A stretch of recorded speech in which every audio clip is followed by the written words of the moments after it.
Sir AP తెలంగాణలో EAMCET results అనేది release అయ్యాయి కదా! సో, ఆ కౌన్సెలింగ్ అనేది మనకి ఏపీలో, తెలంగాణలో సేమ్ ఉంటుందా? లేదంటే డిఫరెన్స్ ఉంటుందా సార్ ఏదైనా? ఫస్ట్‌లీ మనకి ఎంసెట్ రిజల్ట్స్ అనేవి రిలీజ్ అయ్యాయి.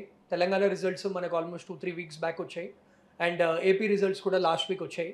సో, మనకి కౌన్సెలింగ్ ప్రాసెస్‌లో ఇంపార్టెంట్ ఇన్ఫర్మేషన్ ఏంటంటే, ఏపీ వాళ్ళు సెపరేట్‌గా కౌన్సెలింగ్ కండక్ట్ చేస్తారు. తెలంగాణ వాళ్ళు సెపరేట్‌గా కౌన్సెలింగ్ కండక్ట్ చేస్తారు. అండ్ ఇది ఎంపీసీ వాళ్ళకి డిఫరెంట్‌గా ఉంటుంది. బైపీసీ వాళ్ళకి కూడా డిఫరెంట్‌గా ఉంటుంది. సో, మనం అర్థం చేసుకోవాల్సింది ఏంటంటే, ఇంజినీరింగ్ కౌన్సెలింగ్ అనేది తెలంగాణ స్టూడెంట్స్‌కి మనకి జూలైలో స్టార్ట్ చేస్తామని చెప్తున్నారనమాట. బికాజ్ ఈసారి అకాడమిక్ ఇయర్ కూడా తొందరగా స్టార్ట్ చేద్దామని.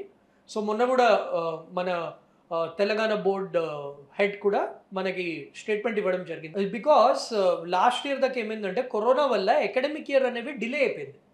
సో, ఈసారి they want to start the academic year early. ఇప్పుడు డిలే అవ్వడంతో ఏమైంది, ఫస్ట్ సెమిస్టర్ అనేది తక్కువ డ్యూరేషన్ అయిపోయింది. సో, స్టూడెంట్స్ ఎక్కువ నేర్చుకోవడం అది అవ్వలేదు. అండ్ ఇంకోటి ఏంటంటే బైపీసీ కౌన్సిలింగ్ ఏదైతే బీ ఫార్మసీ, ఫార్మడీ, బయోమెడికల్ ఈ కౌన్సిలింగ్ ఉంటుందో అది ఎంపీసీ కౌన్సిలింగ్ తర్వాతనే జరుగుతుంది అనమాట. లాస్ట్ టైం ఏమైందంటే అది సెప్టెంబర్, అక్టోబర్ దాకా స్ట్రెచ్ అయిపోయింది. Because of delayed counselling start and delayed colleges వల్ల.